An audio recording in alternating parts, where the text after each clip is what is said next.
Hola, muy buenas, bienvenidos a Arsis. En este vídeo vamos a explicar cuáles son las aplicaciones disponibles a la hora de crear servidores, es decir, el software que podemos incorporar en la máquina para que cuando nosotros creemos este servidor, pues ese software esté ya disponible en la máquina para que lo podamos utilizar. Obviamente, esto hay que aclararlo, que cuando tú tienes un servidor propio, tú le puedes instalar cualquier software una vez la máquina se ha creado, o sea que no habría ninguna limitación en este caso, porque el servidor es tuyo, puedes entrar a través de línea de comandos e instalar cualquier tipo de software o incluso a través de interfaz gráfica si es el caso de un servidor Windows. Pero a la hora de crear el servidor tenemos la posibilidad de especificar algunos tipos de software predefinidos que nos quitan mucho trabajo pues de que tengas tú que crear el servidor y encima tener que instalar toda una serie de aplicaciones. Incluso como es la aplicación que vamos a ver en primer punto, existe el panel Plesk que es necesario cuando creas el servidor crearlo ya con tu panel Plesk configurado, es decir, que tienes que indicar que vas a querer este panel Plesk para poder trabajar. Y bueno, ¿qué es el panel Plesk? Pues es un sistema de administración del servidor con interfaz gráfica. Bien, cuando tienes un servidor, tienes que instalar todo tipo de programas, configurar los servicios, hacer todo tipo de altas de dominios, cuentas de FTP, correos, etcétera. Todo esto lo puedes tener en un servidor propio, igual que en un alojamiento compartido. Y si tuvieses que hacer todo ese tipo de configuraciones a mano, pues a veces resulta un poco complejo, sobre todo pues, para personas que no tienen muchos conocimientos de administración de sistemas. Entonces existe la posibilidad de utilizar paneles de administración del servidor que te permiten realizar todo tipo de configuraciones y todo tipo de personalizaciones dentro del servidor en función de las necesidades, pues lógicamente que tengas tú o tengas los proyectos que vas a instalar en ese servidor.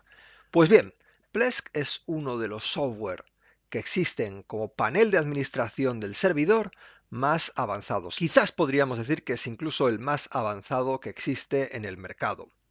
El problema de Plesk es que tienes un coste en la licencia, pero en el caso de los servidores contratados en Arsys, tienes la posibilidad de instalar Plesk de manera gratuita, es decir, que no tienes por qué pagar licencia. Las licencias de Plesk, dicho sea de paso, son baratas, pero quiero decir, si estamos hablando de un servidor VPS que cuesta 10 euros por mes, la licencia de Plesk viene a costar unos 8 euros, con lo cual si tienes que ir a contratar el servidor en otro lugar que no te ofrecen Plesk, pues estarás pagando dos cosas, el VPS y luego la licencia de Plesk, mientras que en Arsys con la licencia del VPS ya te viene incluido la posibilidad, no es necesario instalarlo, lógicamente, si no quieres, pero la posibilidad de utilizar Plesk de manera gratuita para dominios ilimitados. Plesk está orientado para la configuración integral de todo el servidor. ¿De acuerdo? Lo que pasa es que está muy direccionado a lo que sería las necesidades de alojamiento de proyectos web.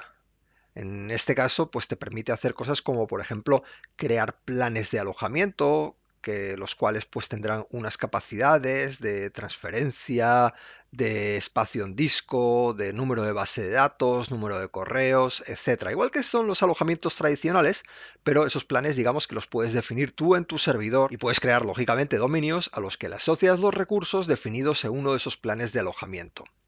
Entonces puedes crear lo que serían los dominios, también puedes crear clientes. Esos clientes pueden a su vez tener una serie de dominios. Incluso esos clientes pueden tener un panel de administración para poder ellos marcar o definir o administrarse por su cuenta los recursos asociados a ese dominio.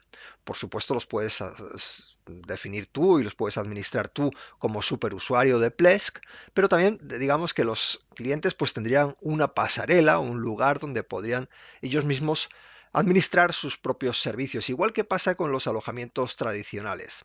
¿Y cuáles son estos servicios? Pues bueno, la creación del dominio, las zonas de DNS, las cuentas de FTP, los correos electrónicos, pues las redirecciones y toda esa serie de cosas típicas que encontramos en los dominios. En lo que respecta también a la administración del servidor, también permite hacer todo tipo de tareas administrativas en las cuales tú tendrías que conectar en principio por línea de comandos para realizarlas, pero con Plesk te dispensa de esa tarea, como por ejemplo que definir tareas programadas en el servidor, arrancar y parar los servicios, el servicio de correo, el servicio de web, es decir, yo puedo entrar en una página, ver el estado de los servicios, a ver si están todos funcionando, si hay alguno que está caído, reiniciar cualquier servicio, etcétera. Igual que las realizarías pues por línea de comandos, con la diferencia lógicamente que si lo hicieses por línea de comandos en el servidor o incluso aunque sea un servidor Windows, si tuvieses que entrar por interfaz gráfica y saber dónde tienes que tocar cada cosa para poder alojar un dominio, configurarlo, los correos electrónicos y tal,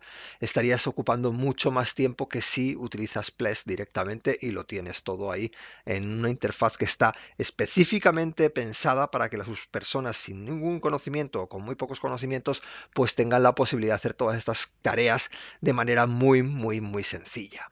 Ahora también quiero señalar una de las aplicaciones que tenemos en la instalación de servidores Windows, y esto es solo disponible para servidores Windows, que es MS SQL Server o la base de datos SQL de Microsoft. SQL Server, cuando veas el proceso de contratación, verás que tiene como tres posibles versiones, ¿de acuerdo? O ediciones.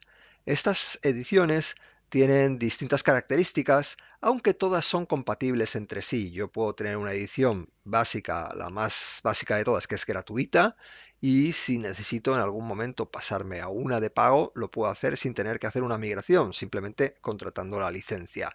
Es decir, que se puede aumentar todo lo que haga falta si fuese necesario la instalación de SQL Server. Bien, entonces, ¿cuáles son las ediciones? Pues tenemos la primera, la Express, que es la versión gratuita de Microsoft SQL Server. Es gratuita, pero tiene algunas limitaciones, ¿de acuerdo? Por ejemplo, solo es disponible en servidores que tengan de 1 a 4 cores, solo utilizará 1 GB de memoria RAM para lo que es la gestión de la base de datos y lo que es el espacio de almacenamiento de lo que son los datos que vas a almacenar dentro de esas bases de datos que tengas en el servidor es de 10 gigas como mucho. La base de datos Express, ya repito, que es gratuita y pues es perfecta para cualquier persona que quiera introducirse en el mundo de las bases de datos con Microsoft y que tenga aplicaciones pequeñas. Seguidamente tenemos SQL Server en la edición web,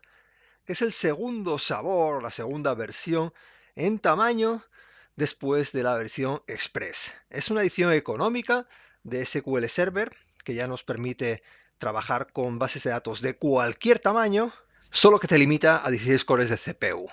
Bueno, luego en definitiva tiene otra serie de limitaciones más técnicas, pero básicamente esta ya te permite trabajar con proyectos de todo tipo. Por último, tienes la edición estándar, que viene con todas las ventajas del sistema gestor de base de datos MS SQL Server y que está preparada para todo tipo de proyectos, hasta los más exigentes. Ya por último vamos a hablar de las aplicaciones cloud, que básicamente se llaman así porque están disponibles en la creación de servidores cloud. Durante el proceso de creación de los servidores, nosotros podemos seleccionar imágenes que ya vienen como con aplicaciones ya instaladas y configuradas. Estas aplicaciones son de todo tipo, desde sistemas de comercio electrónico, CMS, sistemas de e-learning, wikis, vamos, hay todo tipo de aplicaciones, se pueden consultar y se pueden navegar y encontrar las características de cada una. Lo bueno de las aplicaciones cloud es que te permiten tener todo el sistema instalado y configurado. Y tú no tienes que hacer nada, simplemente darle el botoncito y a golpe de clic ya directamente tienes la máquina instalada con aquella aplicación que tú querías. Hay aplicaciones tan sencillas como WordPress que sabemos que, bueno, básicamente instalar WordPress es tan sencillo como descomprimir unos archivos en una carpeta, crear una base de datos, un usuario para la base de datos y listo. Con eso ya el instalador de WordPress hace todo lo demás. Sin embargo, para poder tener WordPress en un servidor necesitaríamos contar con un servidor web o Apache o Nginx, también soporte para PHP en ese servidor, un servidor de base de datos con MySQL o MariaDB, etc. Entonces, si tuvieses que hacer todo ese proceso de instalación a mano, pues tardarías un poco y simplemente con una Cloud App, como es el caso de WordPress, pues es algo tan sencillo como darle un clic y ya está.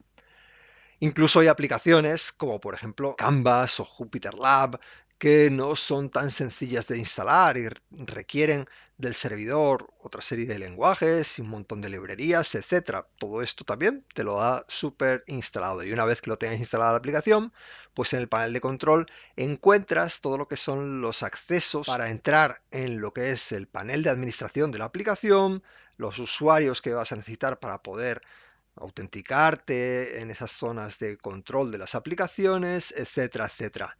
Así que son una excelente alternativa para poder disponer de aplicaciones sin tener que hacer ningún esfuerzo. Por ejemplo, tú puedes instalar una aplicación, probarla, ver si te adaptas y si te adaptas, pues genial, la puedes utilizar. Si no te adaptas, pues simplemente borras el servidor y listo. Como el servidor realmente se factura por horas, un servidor cloud, pues el gasto prácticamente es nulo. Y podéis obtener mucha sencillez en lo que es ese proceso de instalación de aplicaciones, que a veces, dependiendo de la aplicación, puede ser un poco engorroso.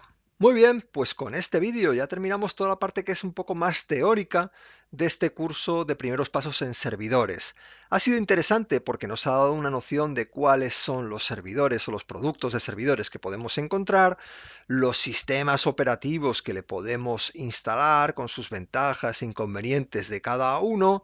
Luego hemos visto también las aplicaciones que pueden contener estos servidores ya una vez los estás creando y ahora a partir de ahora pues va a ser todo muchísimo más práctico y en los próximos vídeos iremos viendo cómo crear servidores, cómo desplegarlos, cómo utilizarlos y realizaremos diversas configuraciones de primeros pasos y cosas un poquito más avanzadas como la creación de certificados de seguridad y muchas otras cosas que podéis encontrar también en el índice de este curso.